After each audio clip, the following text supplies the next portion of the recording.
దేవుని నామమునకు మహిమ కలుగును గాక. ప్రభువును రక్షకుడైన క్రీస్తు యేసు నామములో మీ అందరికీ క్రిస్మస్ శుభములు. క్రిస్మస్ మాసం తరపున రండి. ఈరోజు దేవుడు నీకు ఇస్తున్న అద్భుతమైన వాక్యము, నిశ్చయముగా నీవు నిర్దోషివై సంతోషించెదవు. యోబు గ్రంథము 11వ అధ్యాయము 15వ వచనం. పూర్తి వచనము: నిశ్చయముగా నిర్దోషివై నీవు సంతోషించెదవు, నిర్భయుడవై నీవు స్థిరపడి ఉందువు. ఇక్కడ యోబు గారితో జోఫర్ మాట్లాడుతున్న మాటలు మనం ఇక్కడ చూడగలుగుతున్నాం. అయితే మొత్తము 20 వచనాలు కలవు. వీరు ఇంగ్లీష్లో ఏ విధముగా ఉంది చూసేసి మనము వాక్యపు లోతుల్లోనికి వెళ్ళిపోతే, new living translation, Job chapter 11 verses 15. Then your face will brighten with innocence. అంటే నీ యొక్క ముఖము ప్రకాశిస్తుంది నీ నిర్దోషత్వమును బట్టి. You will be strong and free of fear. నీవు ధైర్యముతో నిర్భయుడవై ఉంటావు. ఇది చెప్పబడుతున్న వాక్యం. Zophar rebukes Job. ఇక్కడ ఈ జోఫరు అనే వ్యక్తి యోబు యొక్క స్నేహితులు ఈ యొక్క యోబును గద్దించుట. మొత్తం 20 వచనాలు. మనము ఒక్కసారి ఈరోజు మనము నేర్చుకుంటున్న వాక్యంలోనికి వెళ్లే ముందు ఈ జోఫరు ఏమని చెప్పడానికి ప్రయత్నిస్తున్నాడు అని మనము చూస్తే, నయమాతీయుడైన జోఫరు ఇలాగున ప్రత్యుత్తరం ఇచ్చెను. ప్రవాహముగా బయలువెళ్ళు మాటలకు ప్రత్యుత్తరము చెప్పవలను కదా. ఉత్తరము ప్రత్యుత్తరము, కార్యము ప్రతికార్యము, ఫలము ప్రతిఫలము. ఇవి నేను ఆల్రెడీ ఇంతకు ముందు నేర్పించాను. అంటే ఇక్కడ యోబులో ఏదో తప్పు పట్టుకోవడానికి వీళ్ళు ప్రయత్నం చేస్తున్నారన్నమాట. యోబు ఏమని చెప్పడానికి ప్రయత్నిస్తున్నాడు? నేను ఒకవేళ దోషము చేసి ఉంటే, నేను తప్పు చేసి ఉంటే, నేను కీడు చేసి ఉంటే దేవుడు నాకు చేస్తాడు, కానీ మీరు నన్ను తీర్పు తీర్చవద్దు అని యోబు చెప్తున్నాడు. కానీ వీళ్ళు ఏం చెప్తున్నారు? నీవు నిర్దోషివైతే, నీవు ఇలాగైతే అని చెప్తూ దేవుని గురించి బాగా జ్ఞానము కలిగి ఉన్నారు. వాళ్ళు చెప్పేదంతా కూడా దేవుని కోసము కరెక్ట్. కానీ యోబుని వాళ్ళు నీతిమంతులు అయినటువంటి యోబును తీర్పు తీరుస్తున్నారు. కనుక ముగింపులో మనము చూస్తే, యోబు స్నేహితులను దేవుడు గద్దించి, నా సేవకుడైన యోబు మీ కోసం ప్రార్థన చేస్తే తప్ప నేను మిమ్మల్ని అంగీకరించను అంటాడు. ఇప్పుడు మీకు అర్థమవుతుందా? నేర్పిస్తా. మనస్సాక్షి పరిశుద్ధాత్మ ఒకటి కాదు, నేను చెప్తాను. ఇప్పుడు మీకు నేర్పిస్తున్న వాక్యము ఏమిటంటే, యోబుకి తెలుసు తను నడిచి వచ్చిన మార్గము. యోబుకి తెలుసు తన జీవితంలో జరిగిన ప్రతికూల పరిస్థితులు. తను మేలే చేశాడు కానీ కీడు అనుభవించాడు. యోబు జీవితము నిజంగా చూస్తున్నప్పుడు ఎంత కన్నీరు రావడానికి కారణం అంటే, అందుకనే ఈ యొక్క యాకోబు పత్రిక 5వ అధ్యాయంలో మంచి వచనము ఎలాగ చెప్పబడుతుంది. యోబు యొక్క అంటే 10వ వచనంలో, నా సహోదరులారా, ప్రభువు నామమున బోధించిన ప్రవక్తలను శ్రమ అనుభవమునకు ఓపికకు మాదిరిగా పెట్టుకొనుడి, సహించిన వారిని ధన్యులు అని అంటున్నాము కదా. యోబు యొక్క సహనమును గూర్చి మీరు విన్నారు. ఆయన ఎంతో జాలి కనికరము గలవాడని మీరు తెలుసుకొని ఉన్నారు. మరి అటువంటప్పుడు ఆలోచించండి, ఏ నేరము చేయకపోయినా దోషి నిర్దోషి. ఇదే వాక్యాలు ఈ యోబు గ్రంథము 22వ అధ్యాయంలో చక్కటి వాక్యాలండి. నిజంగా ఎన్నోసార్లు ఈ వాక్యాలను బట్టి ఎంత ధైర్యం తెచ్చుకోవాలి అనిపిస్తుంటే, దేవుని యొక్క వాక్యము సత్యం అన్నమాట. ఇక్కడ యోబు 22వ అధ్యాయము 21 నుంచి చూస్తే, ఆయనతో నీవు సహవాసము చేసిన యెడల నీకు సమాధానము కలుగును, నీకు మేలు కలుగును, ఆయన నోటి ఉపదేశమును అవలంబించుము, ఆయన మాటలను నీ హృదయములో ఉంచుకునుము అని చెప్పుతూ ఇక్కడ చెప్పబడుతున్న మాటలు చూస్తే 26వ వచనం నుంచి సర్వశక్తుని యందు నీవు ఆనందించెదవు, ఆయన తట్టు నీవు ముఖము ఎత్తెదవు. అంటే దేవుని ఎదుట నీవు నిర్దోషిగా నిలబడినప్పుడు, నీవు ఆయనకు ప్రార్థన చేసినప్పుడు ఆయన నీ మనవి ఆలకిస్తాడు. మనుష్యులు ఎప్పుడూ కూడా ఎదుట తల దించుకునేటట్టే చేస్తారండి. మనుషులు ఎప్పుడూ కూడా నిన్ను చిన్న చూపే చూస్తారండి. మనుషులు ఎప్పుడూ కూడా నిన్ను చేతకాని వాడిగానే పెడతారండి. ఎప్పుడైతే ధనము అహము అన్నీ ఉంటాయో వారు నీ ముందు చేతులు కట్టుకుంటారు. ఎప్పుడైతే నీవు నీతిమంతుడు అయినప్పటికీ ఈ ధనము అహము ఉండదో, నీ మాట మెత్తగా ఉంటుందో, వారు నీ నెత్తి మీదకి ఎక్కేటట్టుగా ఉంటారు. కాబట్టి ప్రభువునందు ప్రియులరా, ఇక్కడ నీవు పడద్రోయబడినప్పుడు మీదు చూచెదనందువు, నీవు ప్రార్థన చేయగా నిర్దోషి కాని వానినే, అంటే దోషినైనా కూడా నీ చేతుల శుద్ధి వలన అతడు నిర్దోషిగా బయటికి వస్తాడు. ఇన్ని గొప్ప వాక్యాలు మరి నేను మీకు ఏ విధంగా నేర్పించాలి? మా ఎప్పుడో యవ్వనము నుంచి చూసాం. ఆయేషా మీరా అనే ఒక అమ్మాయిని ఎవరో రేప్ చేసి చంపేశారని సత్యం బాబు అనే ఒక వ్యక్తిని 12 సంవత్సరాలు జైల్లో పాడేసి కాళ్ళు ఎరగొడిశారండి. తర్వాత నిర్దోషి అని బయటకు వదిలేశారు. కానీ అతని జీవితం అన్యాయం అయిపోయింది, అతని జీవితము నాశనం అయిపోయింది. నేను అలా ఆలోచించను, దేవా మరి ఇలా ఎందుకు జరిగింది? నన్ను చాలా మంది అడుగుతారు, అన్నా ఇతను నిర్దోషి అని మనకు తెలుసు, మరి ఎందుకు ఇతను దోషము ఆరోపింపబడ్డాడు? మరి స్టెఫను నిర్దోషి కదా, స్టెఫన్ని ఎందుకు రాళ్ళు పెట్టి కొట్టి చంపడానికి దేవుడు అంగీకరించాడు? మన జీవితంలో దేవుడు స్టోరీ, స్క్రీన్ ప్లే, డైరెక్షన్ సమస్తము ఆయన మహిమ కొరకు. కానీ ఇక్కడ ఈ యొక్క జోఫర్ ఏమంటున్నాడంటే నిశ్చయముగా నిర్దోషివై, అంటే నీవు పాపమును విడిచిపెట్టినప్పుడు నీ మార్గం ఎంతమంది బోధించేస్తారో, అయ్యో ఎంత దారుణంగా ఉంటాయో. సురేష్ నువ్వేమన్నా చేసావేమో సురేష్, మనకి నిజంగా ఎంత దుఃఖం అంటే ప్రభువా, ఎంత వేదన అంటే ఇక్కడ చెప్పబడుతున్న మాటలు మంచివే, కానీ అవి మన హృదయాన్ని కోసేస్తూ ఉంటాయి కదా. నిశ్చయముగా నీ దుర్దశను నీవు మరచెదవు, నీవు వాటిని ఏ విధంగా నీరు వెళ్ళిపోతాయో ఇక ఎన్నడూ జ్ఞాపకము చేసుకొనవు. నీ యొక్క బ్రతుకు మధ్యాహ్న కాల తేజస్సు కంటే అధికముగా ప్రకాశించును, అరుణోదయము వలె కాంతిగా ఉండును. ఎలా ఉంటుందంటే చెప్పడానికి బానే ఉంటది, కానీ ప్రభునందు ప్రియులరా, నిజంగా నేను చెప్తున్నాను, ఆ మార్గము గుండా నడిపించేవాడు దేవుడే.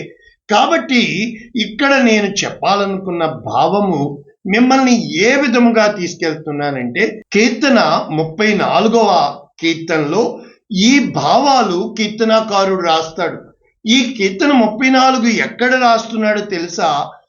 ఏ యొక్క గాతువాడైన గొల్యాతుని చంపాడో దావీదు, ఈ సౌలు చంపుతున్న బట్టి ఆ యొక్క గాతువాడైన ఆకీషు యొద్దకు పారిపోతాడు. అప్పుడు అక్కడ ఉన్న వాళ్ళు చెప్తారు, ఇతను దావీదు గొల్యాతుని చంపింది ఆ గొల్యాతు యొక్క సహోదరుడు ఆకీషు. అయితే అక్కడ ఎంత అటు తను ఇరుక్కుపోయిన స్థితిలో చొంగ కాచుకుంటూ దావీదు గుండె పగిలేటట్లు దేవునికి ప్రార్థన చేసి ఆ సమయంలో రాసిన కీర్తన, యెహోవాను బట్టి నేను అతిశయించుచున్నాను, దీనులు విని సంతోషిస్తారు, రండి దేవుని కోసం మనం స్తుతిద్దామంటూ నేను యెహోవా యొద్ద విచారణ. నీ జీవితంలో ఏమి కష్టం వచ్చినా దేవుని యొద్ద ప్రార్థన చేయి, నమ్మకముగా ఉండు. నిందలు పడతాయి, అవమానాలు పడతాయి, దూషణలు పొందుతావు, అన్ని విధాలుగా కూడా నీవు అయిపోయింది, నీ బ్రతికైపోయింది అంటారు. ధైర్యంతో ఉండు, నాకు కలిగి ఉన్న భయములన్నింటిలో నుండి ఆయన నన్ను తప్పించెను అని చెబుతూ ఇక్కడ చెప్తారు, వారు ఆయన తట్టు చూడగా. నువ్వెప్పుడు మనుషుల వైపు చూడొద్దు, నువ్వెప్పుడు పరిస్థితుల వైపు చూడొద్దు, ఎప్పుడు నీ మీద నువ్వు నమ్మకం, దేని విషయంలో కూడా నీవు ఆధారపడవద్దు. వారికి వెలుగు కలుగును. ఖచ్చితంగా నిన్ను దేవుడు చీకటిలోంచి వెలుగులోకి తెస్తాడు. నిన్ను దోషి అన్న వారిని దోషులుగా నిలబెడతాడు. నీ మీద నేరారోపణ చేసిన వారిని దేవుడు అటువంటి వాటికి అప్పగిస్తాడు. కనుకే ఎవ్వరిని నీ కంటిలో దూలం పెట్టుకుని ఎవ్వరిని తీర్పు తీర్చొద్దండి. పోనీలే పోనీలే పోనీలే, ఓచుకో ఓచుకో ఓచుకో ఓచుకో, వారి ముఖములెన్నడూ లజ్జింపకపోవును అని చెబుతూ నేను మొర్ర పెట్టగా నా శ్రమలలో నుండి రక్షించి ఉన్నాడు అని చెబుతూ యెహోవా ఉత్తముడని రుచి చూచి తెలుసుకునుడి. ఎన్ని గొప్ప మాటలు ఈ కీర్తన 34లో ఉంటాయంటే, మనం ఇప్పుడు లోతైన వాక్యంలోనికి వచ్చేస్తే, ప్రభువునందు ప్రియులరా, ఇక్కడ దేవుని యొక్క వాక్యము ఏమి చెప్పడానికి నేను ప్రయత్నిస్తున్నాను మీకు. మరి కొంచెం వాక్యాలు నేర్చుకోవాలి కదా.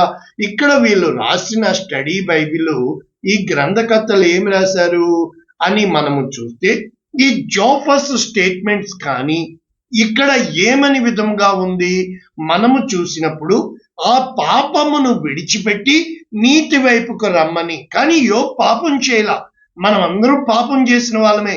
కానీ మనస్సాక్షి ఉంది కదా. అక్కడికి వెళ్లే ముందు ఇక్కడ హెబ్రూ పదము ఈ యొక్క నిర్దోషత్వానికి అజ్ అని ఏజెడ్ ఏ విధముగా ట్రాన్స్లేషన్ చెప్పారు? Future certainty. అంటే ఖచ్చితంగా నీ భవిష్యత్తు దేని మీద ఆధారపడి ఉంటుందంటే, చూడండి, ఇప్పుడు నీలో నీ జీవితం మారటం లేదు అంటున్నావా? పాత పద్ధతులే పాటించమాక, పాత చేసిన మాటలే మాట్లాడమాక. రిలాక్స్. చేతులు కాల్చుకున్నావు కదా, ఆగు. నేనిప్పుడు ఏం చేస్తే బాగుపడతాను అనొద్దు. నేనేం చేస్తే 10 మందికి అనొద్దు. ఏమనొద్దు. నేనేం చేశాను ఇప్పటి వరకు, చూసా, నేనేం చేశాను ఇప్పటి వరకు, ఇది ఇంకా నేను రిపీట్ చేయను. యూటర్న్. చూసా, ఇప్పటి వరకు చేసిన నాశనం చాలా. రిలాక్స్. కొత్త కార్యం నేను చేస్తాను. అప్పుడు వాళ్ళు వచ్చి మళ్ళా బాబా అంటారు. రిలాక్స్. టండా హోజో. చూడండి, కాన్సిక్వెన్సెస్. నీవు ఏమి చేసినా ఈరోజు రాకపోవచ్చు, రేపు ఖచ్చితంగా ఇరుక్కుపోతావు. కనుక నువ్వు ధైర్యంగా ఉండు.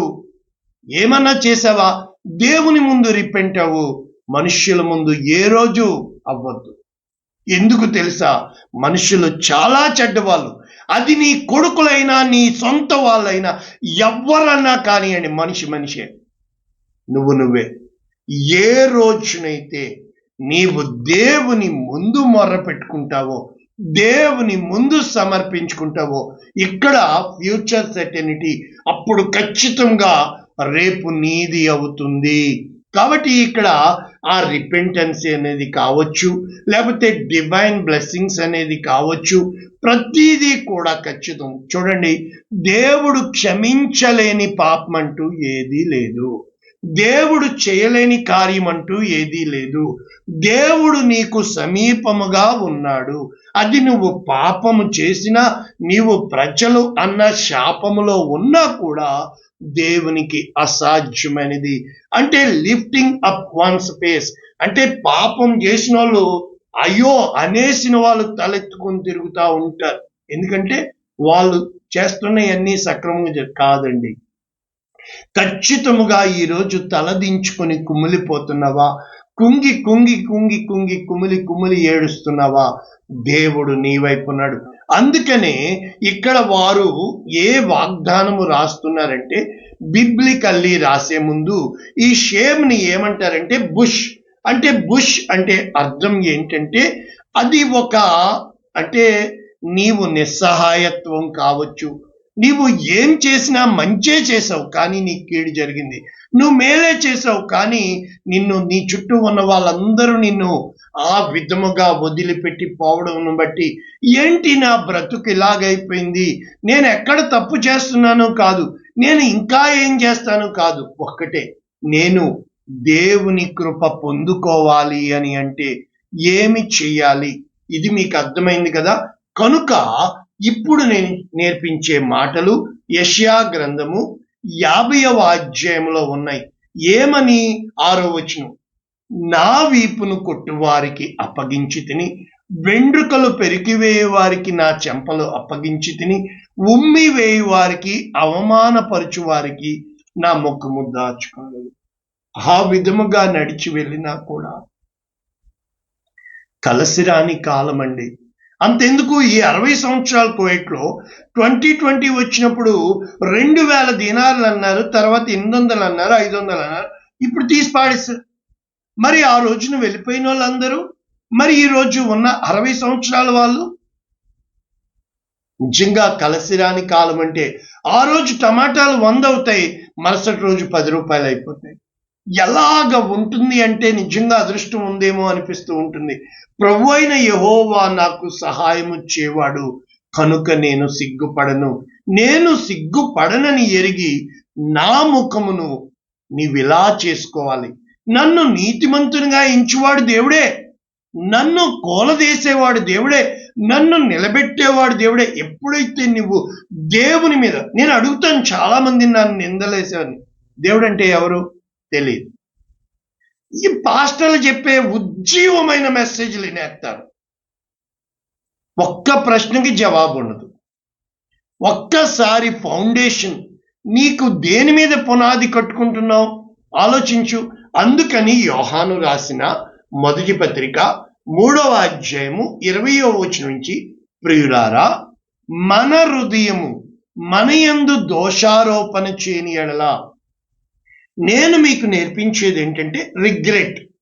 ఏ పనన్నా చెయ్యి, కానీ దానివల్ల నేను ఇలా చేశానేంటి, ఇలా చేయకుండా ఉంటే బాగుండేది, అయ్యో.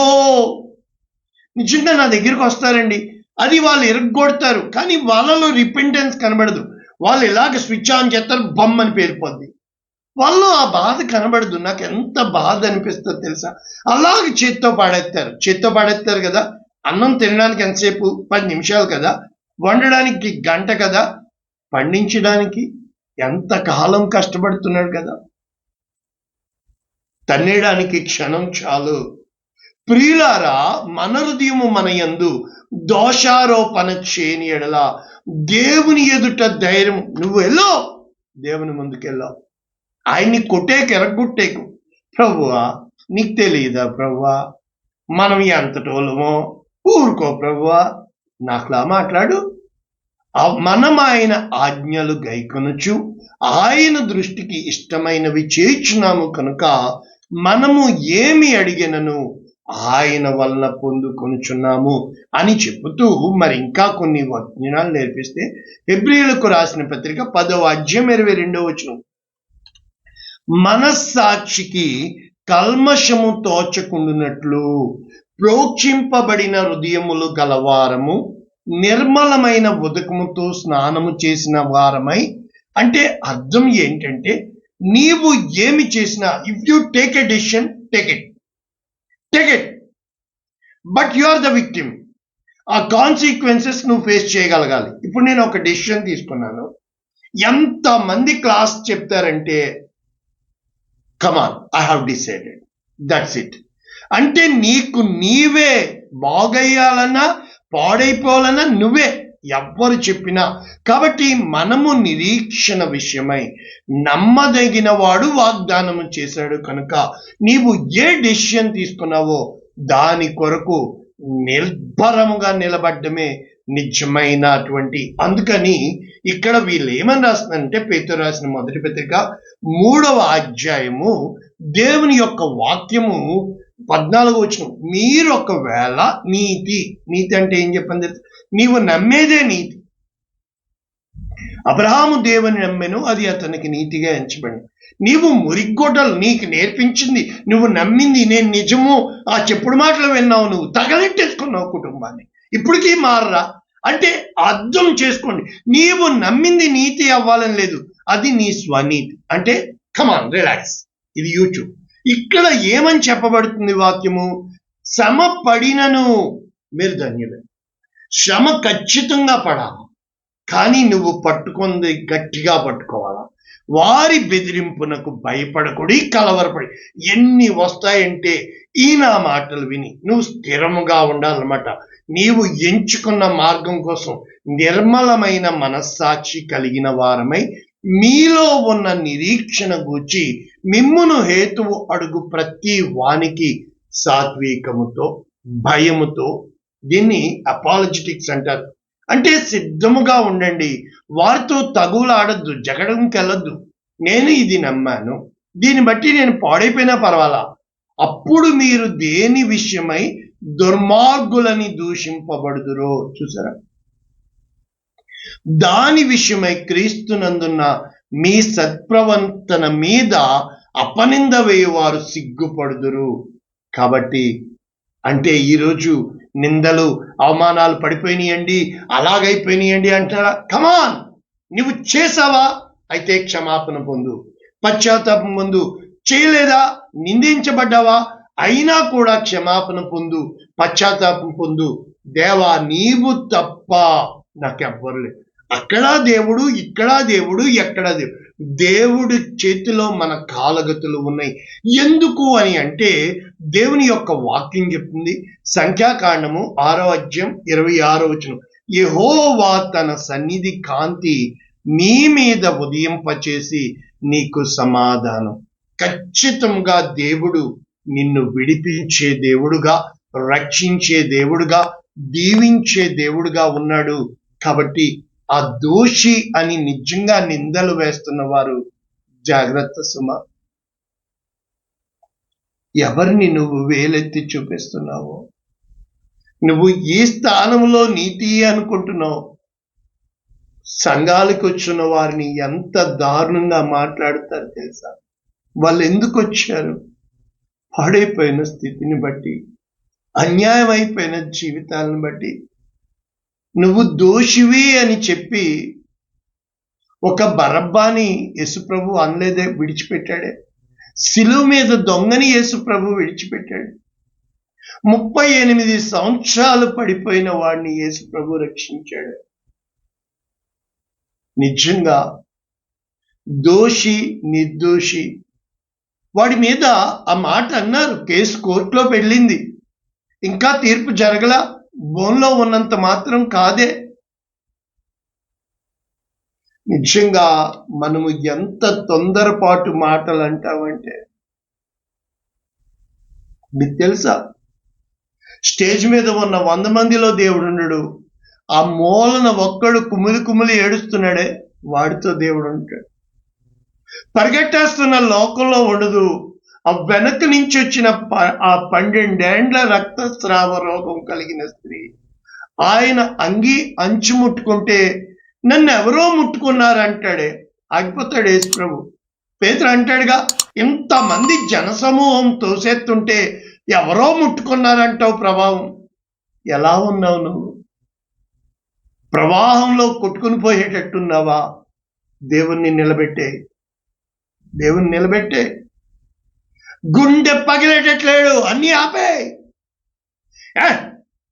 ఈరోజు ఉంటారు, రేపు పోతారు. రిలాక్స్. నీ లోపల సమాధానం, నీ అంతరంగంలో ప్రశాంతత, నీ అంతరంగంలో దేవుని సన్నిధి, నీ అంతరంగంలో స్థిరమైన హృదయం. ఎప్పుడైతే దావీదుని బట్టి చెప్పి ముగించేసుకుందామా? కీర్తనలో 51 ఎంత చక్కగా బత్షెబతో పాపం చేసి కూడా మరి సొలొమోనుని దేవుడు అక్కడి నుంచే తీశాడు కదా. ఏంటో కదా నిజంగా ఈ నీతి అని చెప్పి జీవితాలు నాశనం చేసుకుంటున్న వారిని నేను చూసినప్పుడు. కీర్తన 51:10 దేవా, నా యందు శుద్ధ హృదయము కలుగచేయము, నా అంతరంగములో స్థిరమైన మనస్సు నూతనముగా పుట్టించుము.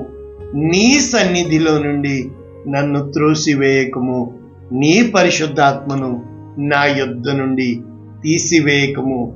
నీ రక్షణ ఆనందము నాకు మరలా పుట్టించుము. సమ్మతి గల మనస్సు కలుగచేసి నన్ను దృఢపరచుము. అతిక్రమము చేయవారికి నీ త్రోవలను బోధించుదును, పాపులు నీ తట్టు తిరుగుదురు. అనుభవ జ్ఞానం అండి. రక్తాపరాధము నుండి నన్ను విడిపింపుము. నా నాలుక నీ నీతిని గూర్చి ఉత్సాహగానము చేను.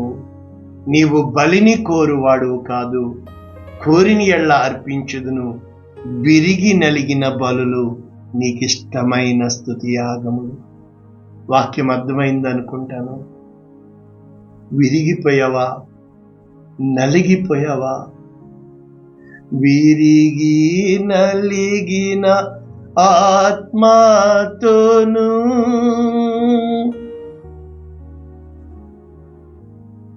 దేవుడు అన్యాయస్తుడు కాదే. ఈ లోకం నిన్ను దోషి అనే, దొరికితేనే దొంగ అని. ఏ రోజైతే నా దేవుడు గొప్పోడు, నా దేవుడు మహిమ గలవాడు, నా దేవుడు నా చేయి విడిచిపెట్టడు,